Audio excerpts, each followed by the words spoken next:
Muy buenas, queridos estudiantes. Vamos a iniciar con la clase.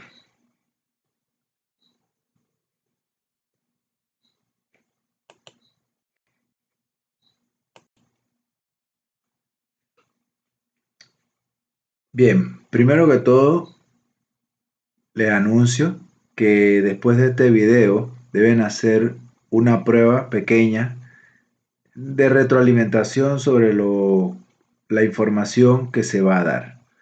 Bien, la materia se llama La empresa en el sistema bancario. Y bueno, ya me conocen, mi nombre es José Manuel Polo.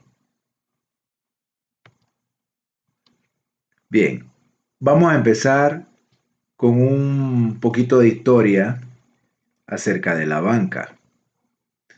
La historia de la banca comienza con el primer prototipo de banco comercial en Mesopotamia que hacía préstamos de granos a los agricultores y negociantes que transportaban bienes entre las ciudades aproximadamente 2000 años antes de Cristo, en Fenicia, Asiria y Babilonia.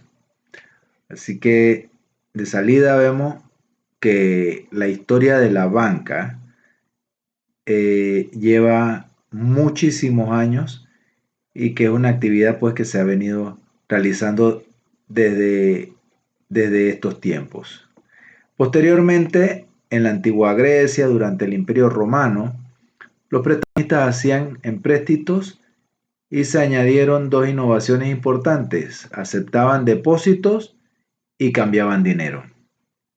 Existe evidencia arqueológica para para este periodo en la antigua China y la India de préstamos monetarios. No vamos a hacer una historia más atrás sobre o paralela a esto sobre el dinero. Me imagino que en otros módulos, otras materias, ya han visto toda la historia de cuando pasamos de camellos, eh, cuero, sal, después a piedras preciosas y todo esto para caer en la moneda, en el papel moneda fiduciario, que es lo que se usa ahora y más modernamente digital. La historia breve del dinero. Seguimos. En el sentido moderno del término, la banca tuvo sus inicios en las ricas ciudades del norte de Italia, como Florencia, Venecia, Génova, a finales del periodo medieval y principios del Renacimiento. Las familias Bardi y Peruzzi dominaron la banca en la Florencia en en el siglo XIV y establecieron sucursales en muchas otras partes de Europa. Quizás el banco italiano más famoso fue el Medici, fundado por Juan de Medici. El desarrollo de la banca se propagó al norte de Italia, toda Europa, y tuvieron lugar varias innovaciones importantes en Ámsterdam durante la República de los Países Bajos en el siglo ya XVI, así como en Londres en el siglo XVII.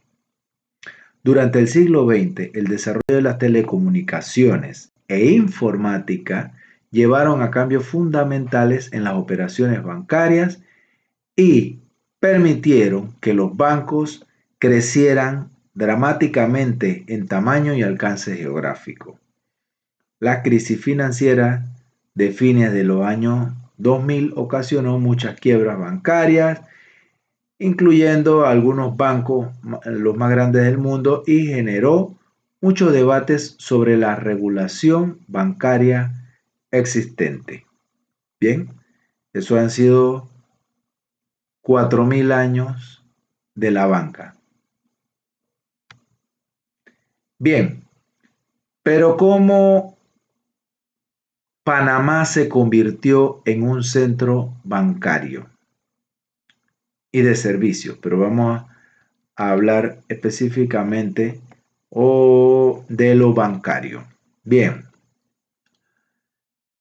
En Panamá, desde los años 1500 y tanto, de los, perdón, 500, hace 500 años, o sea, ya Panamá era un lugar de tránsito, ¿ya? El desarrollo de España se da en México y en lo que era Alto Perú, lo que ahora es Bolivia, y también acá en Chile. Bien, todo el oro y otros metales, plantas, frutas, animales exóticos, todo esto pasaba por Panamá hacia España. Entonces, desde sus inicios, claro, ellos se dieron cuenta de que era el lugar donde había más acceso entre ambos mares. Era la menor distancia. Desde ese tiempo ya se dieron cuenta que era la menor distancia entre ambos mares. Entonces, eh, todo esto ya hace de Panamá un lugar de tránsito y de servicio.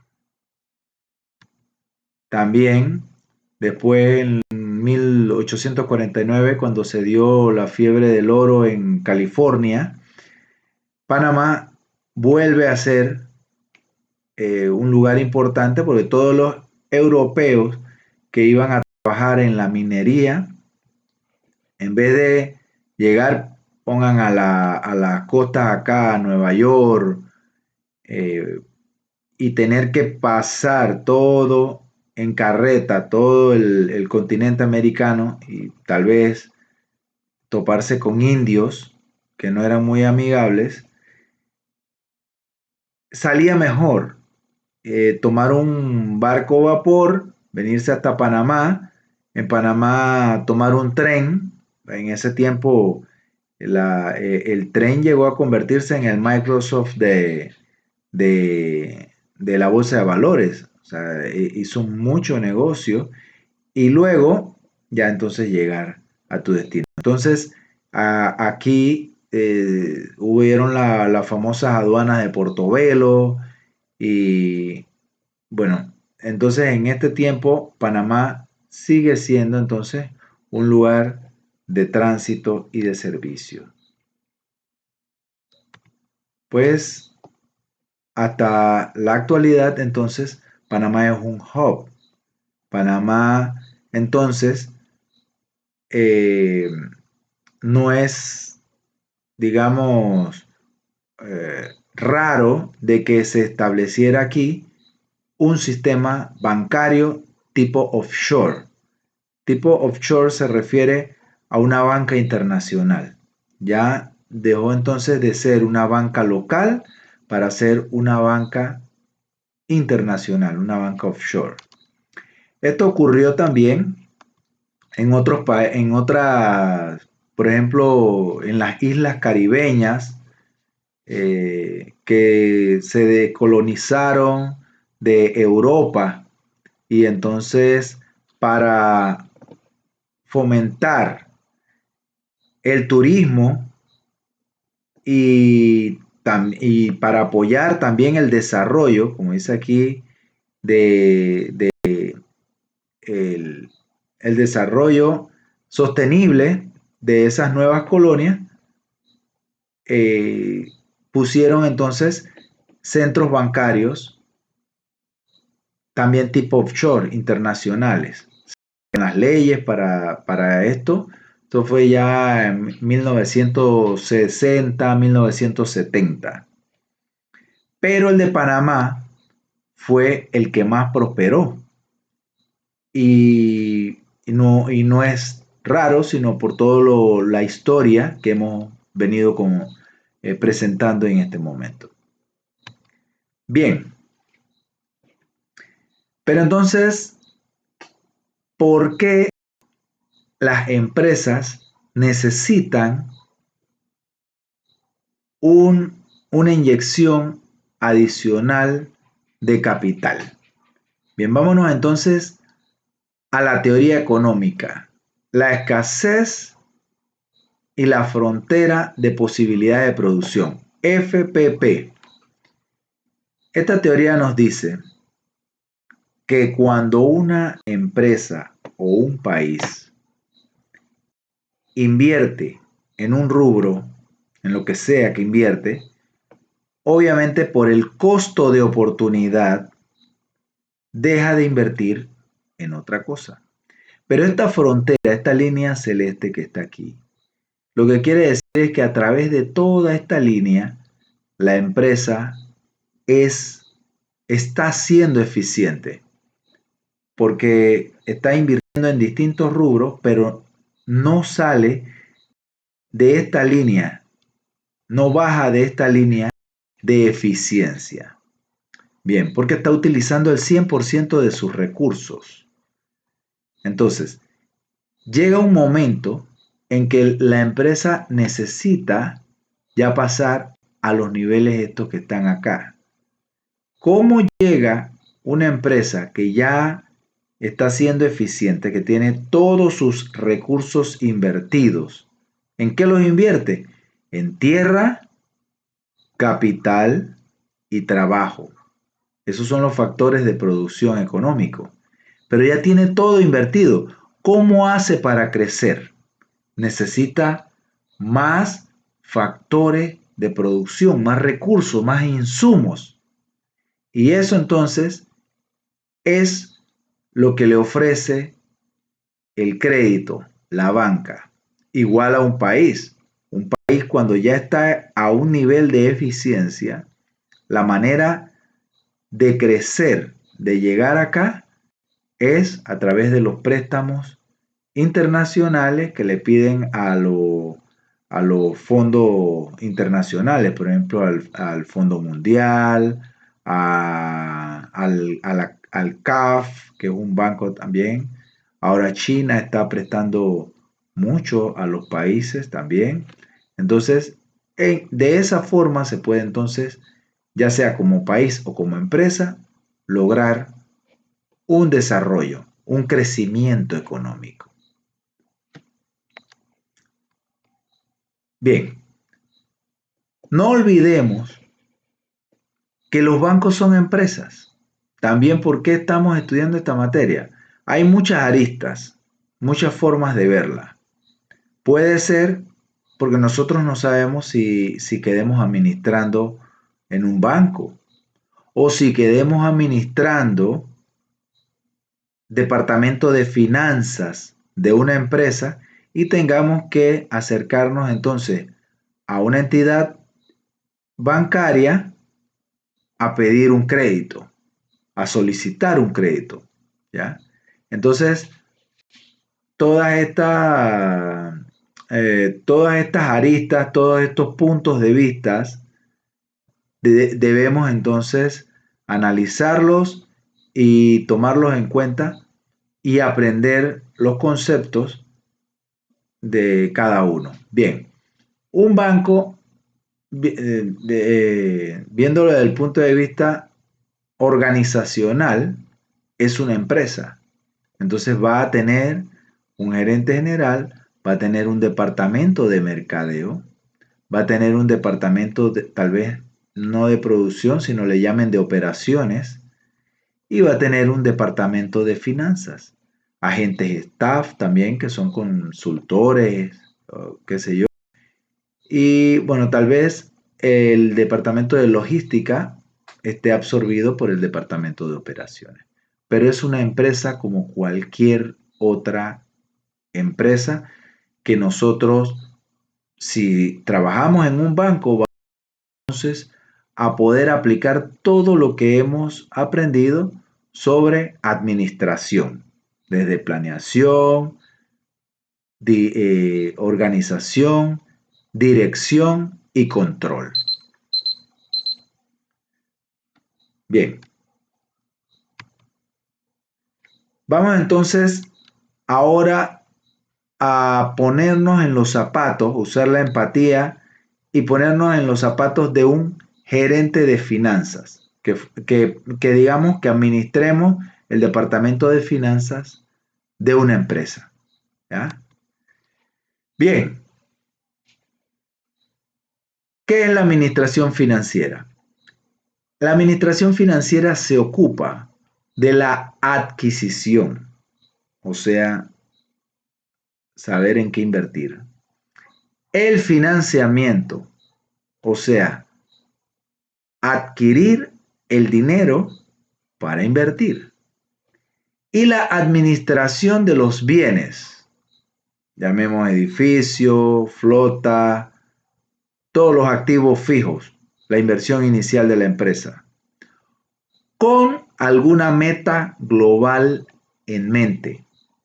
¿Por qué ponemos con una meta global? Porque por lo general la administración financiera cuida los intereses de los accionistas. Nosotros como gerentes de producción y logística vamos a tener unos objetivos individuales por departamento, ¿ya? El de producción va a querer producir eficientemente, logística igual, mercadeo también tiene sus metas, pero como organización, el, o una meta corporativa, el gerente de finanzas, su objetivo es velar por las utilidades, las ganancias, las riquezas de los accionistas, ya sea uno o sean varios, de los dueños de la empresa. Esa es la meta del gerente de finanzas. Y todo lo que hacen los demás gerentes va a llevar a concatenar esa meta global.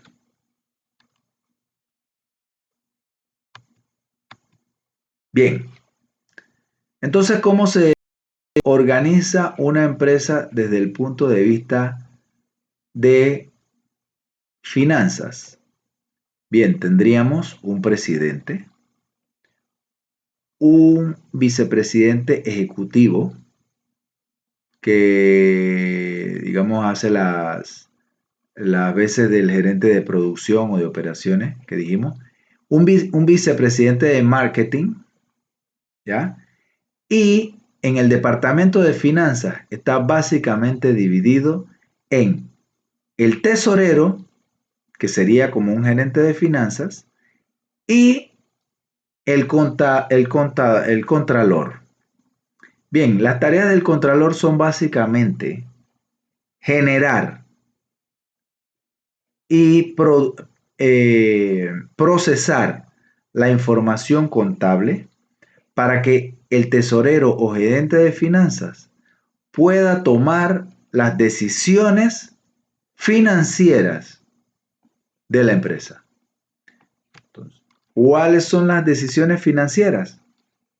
Nuevamente, funciones y responsabilidades del gerente de finanzas. Ya lo dijimos, lo vimos en la definición. Vamos a verlo ahora acá separadamente. Inversión, financiamiento y administración de bienes. La principal tarea las dos principales tareas serían la inversión y el financiamiento. Inversión se refiere a tener un presupuesto de capital y un manejo de, por ejemplo, de pensiones. Bien, la inversión entonces se refiere a en qué se van a gastar o invertir los dineros de la empresa.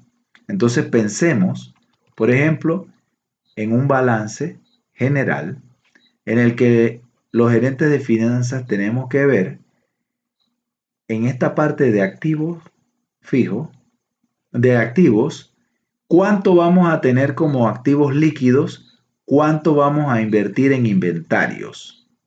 Entonces, esas decisiones de inversión es de lo que estamos hablando, ¿ya? Y cuánto vamos a tener entonces en activos no corrientes como los activos fijos.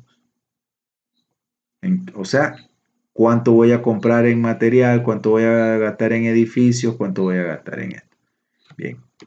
La segunda tarea tiene que ver con financiamiento, obtener el dinero. Entonces allí es donde yo tengo que ver con la banca comercial, las relaciones de inversión bancaria, las relaciones de inversionistas y los pagos de dividendos. Entonces, aquí yo tengo que saber que en un balance, perdón, en un estado de resultados, la empresa va a tener una línea que se llaman gastos financieros. Son los costos de los préstamos. Y yo tengo que saber, como gerente de finanzas, el nivel de endeudamiento que va a tener la empresa, porque yo aquí en mis egresos debo contemplar esos gastos financieros. Y acá en el balance, entonces yo debo saber mi nivel de pasivo, mi deuda, ¿ya? Para entonces poder tener mi capital, que ya sería entonces lo que realmente posee la empresa, ¿ya? Que serían los activos dando la deuda. Bien, eso es básicamente entonces la decisión de financiamiento y obtener ese financiamiento, cómo obtener esos financiamientos. Y por último, la administración de bienes, que tiene que ver con el manejo de efectivo y manejo del crédito. Volvemos al balance, sería manejo de mi crédito y manejo de el efectivo. ¿Por qué más que todo efectivo y el pasivo? Porque los activos fijos son más que todos administrados por los otros gerentes. El gerente de finanzas ve de estos activos más que todo el efectivo, pero por ejemplo el inventario lo ve el gerente de operaciones y logística. Y también el gerente de operaciones tiene que cuidar la flota, tiene que cuidar edificio, el gerente de producción tiene que cuidar las maquinarias, cuidar el edificio. Entonces el gerente de finanzas se encarga más de este tipo de activos, los corrientes y líquidos y ¿cómo dijimos? Y del manejo del crédito. Entonces, vamos a quedar aquí. Y entonces bueno, esto ya más que todo es un repaso. Meta corporativa, maximizar las utilidades por acción. Eso lo vamos a aplicar en el próximo video. Vamos a ahondar entonces más en la meta corporativa y responsabilidad social corporativa. Recuerden entonces que vamos a hacer una pequeña prueba que les diseñé en la plataforma.